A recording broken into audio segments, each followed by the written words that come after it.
ഇന്ത്യയുടെ ആദ്യത്തെ പ്രധാനമന്ത്രി ആരാണെന്ന് നിങ്ങൾക്കറിയാമോ?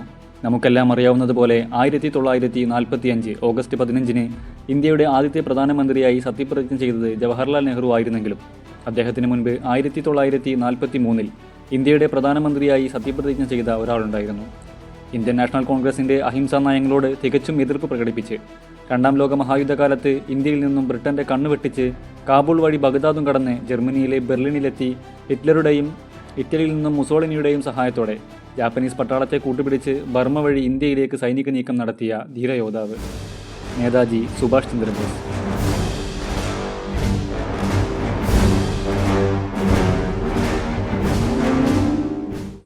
ആയിരത്തി 1897 ബ്രിട്ടീഷ് ഇന്ത്യയിലെ അന്നത്തെ ബംഗാളിൻ്റെ ഭാഗമായിരുന്ന ഒഡീഷയിലെ കട്ടക്ക് എന്ന സ്ഥലത്ത് 8 സഹോദരന്മാരും 6 സഹോദരിമാരും അടങ്ങുന്ന ഒരു വലിയ കുടുംബത്തിലായിരുന്നു സുഭാഷ് ചന്ദ്രബോസിൻ്റെ ജനനം. അച്ഛൻ ജാനകിനാഥ് ബോസ് ആ കാലത്തെ ഒരു പ്രശസ്ത അഭിഭാഷകനായിരുന്നു. അമ്മ പ്രഭാവതി ദേവി ആത്മീയതയിലും സാംസ്കാരിക മൂല്യങ്ങളിലും അതിയായി വിശ്വസിച്ചിരുന്ന ഒരാളായിരുന്നു. കട്ടക്കിലെ പ്രൊട്ടസ്റ്റന്റ് യൂറോപ്യൻ സ്കൂളിലും പിന്നീട് റേവൻഷാ സ്കൂളിലും പ്രാഥമിക പഠനം നടത്തിയ ബോസ് ഉന്നത വിദ്യാഭ്യാസത്തിനായി 1913 കൊൽക്കത്തയിലെ പ്രസിഡൻസി കോളേജിൽ ചേർന്നു. ഇംഗ്ലീഷായിരുന്നു വിഷയം. എന്നാൽ കോളേജ് പ്രൊഫസറായിരുന്ന EF ഒട്ടനെ നടത്തിയ ഇന്ത്യാവിരുദ്ധ പ്രസ്താവനയ്ക്കെതിരെ ശക്തമായി പ്രതിഷേധം നടത്തിയതിനാൽ അദ്ദേഹം കോളേജിൽ നിന്നും പുറത്താക്കപ്പെട്ടു. പിന്നീട് തൻ്റെ കുടുംബത്തിൻ്റെ സ്വാധീനത്തോടെ കൊൽക്കത്തയിലെ തന്നെ സ്കോട്ടിഷ് ചർച്ച് കോളേജിൽ പഠനം തുടർന്നു. 1918 അവിടെ നിന്നും തത്വശാസ്ത്രത്തിൽ ബിരുദം നേടി. പഠനകാലത്തായിരുന്നു ആത്മീയതയിലും ദേശബോധത്തിലുമുള്ള ശ്രദ്ധ വർദ്ധിച്ചത്.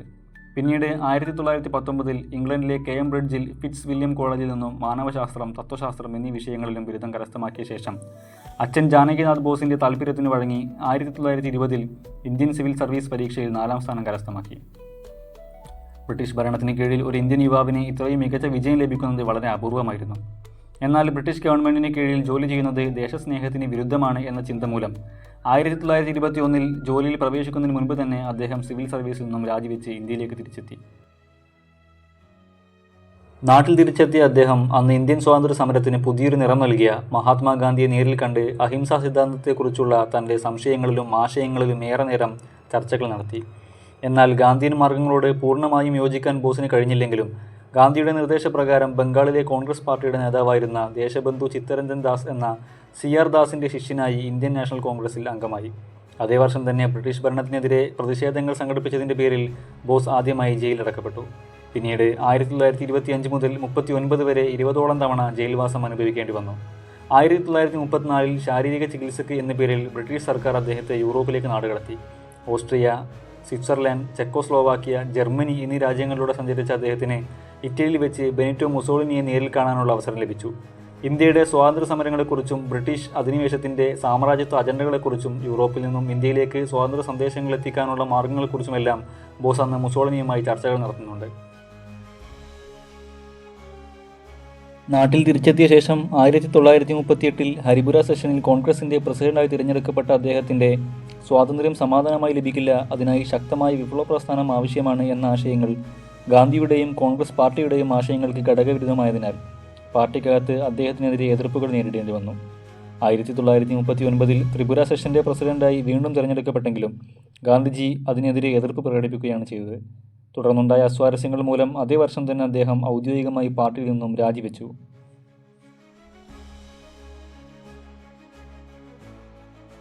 സ്വാതന്ത്ര്യം നേടാൻ ആധുനിക സേനയും സമഗ്രമായ ജനസമരവും ഒരുമിപ്പിക്കുക എന്ന ആശയത്തിൽ ഫോർവേഡ് ബ്ലോക്ക് എന്നൊരു പുതിയ സംഘടനയ്ക്ക് അദ്ദേഹം രൂപം നൽകി. എന്നാൽ രാജ്യദ്രോഹ കുറ്റം ആരോപിച്ച് ബ്രിട്ടീഷ് ഗവൺമെൻറ് അദ്ദേഹത്തെ വീണ്ടും ജയിലിലടച്ചു. ഇന്ത്യൻ സ്വാതന്ത്ര്യ സമരവും ലോകമഹായുദ്ധങ്ങളും കൊടുമ്പിരി കൊണ്ട ഈ കാലത്ത് തനിക്ക് ജയിൽവാസം അനുഭവിക്കാൻ താല്പര്യമില്ല എന്ന് പ്രഖ്യാപിച്ച് അദ്ദേഹം മരണം വരെ ജയിലിൽ നിരാഹാര സത്യാഗ്രഹം തുടങ്ങി. ഭക്ഷണം പാടെ ഒഴിവാക്കിയതോടെ ആരോഗ്യം പൂർണ്ണമായും ക്ഷയിച്ചു എന്ന് വന്നപ്പോൾ ജയിലധികൃതർ അദ്ദേഹത്തെ ജയിലിൽ നിന്നും വീട്ടുതടങ്കലിലേക്ക് മാറ്റിപ്പാർപ്പിച്ചു. ആരോഗ്യം വീണ്ടെടുത്താൽ വീണ്ടും അറസ്റ്റ് ചെയ്യാം എന്ന നീക്കത്തോടെ അദ്ദേഹത്തിൻ്റെ വീട്ടിലും പരിസര പ്രദേശത്തുമായി ധാരാളം ചാരന്മാരെയും മഫ്തിയിൽ പോലീസിനെയും വിന്യസിച്ചിരുന്നു. എങ്കിലും 1941 ജനുവരി 17 ബ്രിട്ടീഷ് രഹസ്യാന്വേഷണ ഏജൻസികളെ മുഴുവൻ നോക്കുകുത്തിയാക്കി അവരുടെ കണ്ണുവെട്ടിച്ച് അനന്തരവൻ ശരത് ചന്ദ്ര ബോസിൻ്റെയും സഹപ്രവർത്തകരായ ഖാൻ അബ്ദുൽ ഗഫാർ ഖാൻ, മൗലാന ഒബൈദുള്ള സിദ്ദി എന്നിവരുടെയും സഹായത്തോടെ മുഹമ്മദ് സിയാവുദ്ദീൻ എന്ന ഒരു ഇൻഷുറൻസ് കമ്പനി ഏജന്റിൻ്റെ വേഷത്തിൽ പട്നയിലൂടെ പെഷാവർ വഴി അഫ്ഗാൻ ബോർഡർ കടന്ന് കാബൂളിലെത്തി. അഫ്ഗാനിലെ ഇറ്റാലിയൻ, ജർമ്മൻ എംബസികളുമായി രഹസ്യബന്ധം സ്ഥാപിച്ച ശേഷം ഒർലാൻഡോ മസാറ്റോ എന്ന ഒരു ഇറ്റാലിയൻ ബിസിനസ്മാൻ്റെ പേരിൽ ഒരു ഇറ്റാലിയൻ വ്യാജ പാസ്പോർട്ട് നിർമ്മിച്ച് 1941 മാർച്ചിൽ അഫ്ഗാൻ റഷ്യ അതിർത്തി വഴി സോവിയറ്റ് റഷ്യയിലേക്ക് കടന്നു. റഷ്യയിൽ വെച്ച് അവിടെയുള്ള ജർമ്മൻ എംബസിയുടെ സഹായത്തോടെ 1941 ഏപ്രിലിൽ ബെർലിനിലെത്തി. രണ്ടാം ലോക മഹായുദ്ധം കൊടുമ്പിരി കൊണ്ട കാലമായിരുന്നു അത്. ജർമ്മനിയിലെത്തിയ ഉടനെ ജർമ്മൻ വിദേശകാര്യ മന്ത്രാലയവുമായി അദ്ദേഹം ചർച്ചകൾ നടത്തി.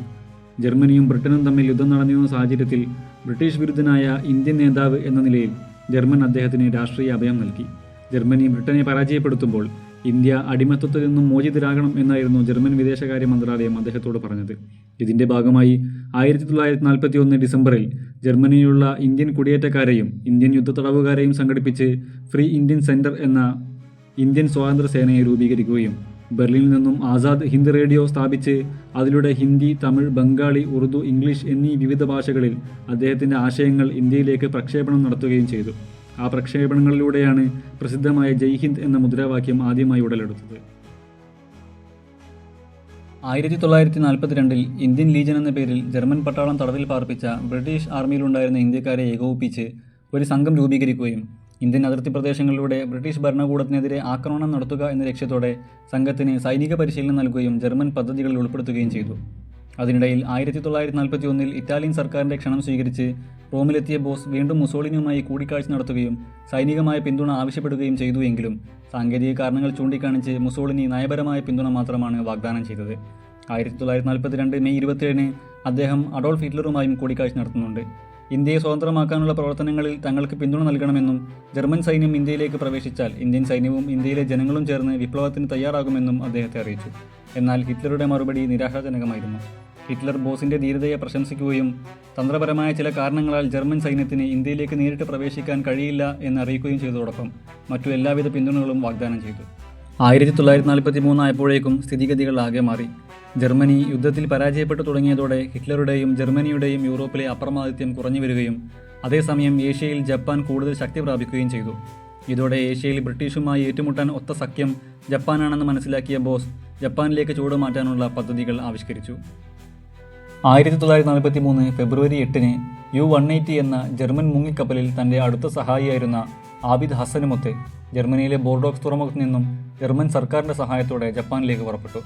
അറ്റ്ലാന്റിക് സമുദ്രത്തിൽ അലഞ്ഞു നടക്കുന്ന ബ്രിട്ടീഷ് റോയൽ നേവിയുടെ കപ്പലുകളുടെയും അണ്ടർ വാട്ടർ മൈനുകളുടെയും ഇടയിലൂടെയുള്ള ഒരു സാഹസിക യാത്രയായിരുന്നു അത്. ശത്രുക്കളുടെ കണ്ണിൽപ്പെടാതിരിക്കാൻ കടലിൻ്റെ പരമാവധി ആഴത്തിലൂടെ സഞ്ചരിച്ച് 1943 ഏപ്രിൽ 28 ആഫ്രിക്കയുടെ കിഴക്കൻ തീരമായ മഡഗാസ്കറിൽ വെച്ച് I-29 എന്ന ജാപ്പനീസ് മുങ്ങിക്കപ്പലുമായി കണ്ടുമുട്ടി. ഇരു കപ്പലുകളും സമുദ്രനിരപ്പിലേക്ക് ഉയർന്ന ശേഷം സുഭാഷ് ചന്ദ്രബോസിനെയും ആബിദ് ഹസനെയും ജർമ്മൻ U-180 നിന്നും ജാപ്പനീസ് I-29 മാറ്റി. ജാപ്പനീസ് മുങ്ങിക്കപ്പലുകളുടെ കടലിൽ വെച്ചുള്ള ചരിത്രത്തിലെ ആദ്യത്തെ കൂടിക്കാഴ്ചയായിരുന്നു അത് എന്നൊരു പ്രത്യേകത കൂടി ഇതിനുണ്ട്. പിന്നീട് പസഫിക് സമുദ്രത്തിലൂടെ ഇന്തോനേഷ്യ വഴി I-29 സിംഗപ്പൂരിൽ എത്തിച്ചേർന്നു. ഇന്ത്യൻ സായുധ സൈന്യമായിരുന്ന ഇന്ത്യൻ ഇൻഡിപെൻഡൻറ്റ് ലീഗിൻ്റെ സായുധ വിഭാഗങ്ങളുടെ പ്രവർത്തന കേന്ദ്രമായിരുന്നു അന്ന് സിംഗപ്പൂർ. മേജർ ജനറൽ മോഹൻ സിംഗും രാജാ ചന്ദ്രബോസും ഉൾപ്പെടെയുള്ള ഇൻഡിപെൻഡൻറ്റ് ലീഗിൻ്റെ നേതാക്കൾ സുഭാഷ് ചന്ദ്രബോസിന് സിംഗപ്പൂരിലേക്ക് ഉജ്ജ്വലമായ വരവേൽപ്പ് നൽകി. സുഭാഷ് ചന്ദ്രബോസ് ഹാസ് അറൈവഡ് എന്ന റേഡിയോ സന്ദേശം ഇന്ത്യൻ ജനതയിൽ അന്ന് പറഞ്ഞറിയിക്കാൻ കഴിയാത്തത്ര ആവേശമാണ് ഉണ്ടാക്കിയത്. അപ്പോഴേക്കും നേതാജിക്ക് ലോകമെമ്പാടുമുള്ള ഇന്ത്യൻ ജനതയുടെ മനസ്സിൽ ഒരു ഹീറോയിക് പരിവേഷം ലഭിച്ചിരുന്നു.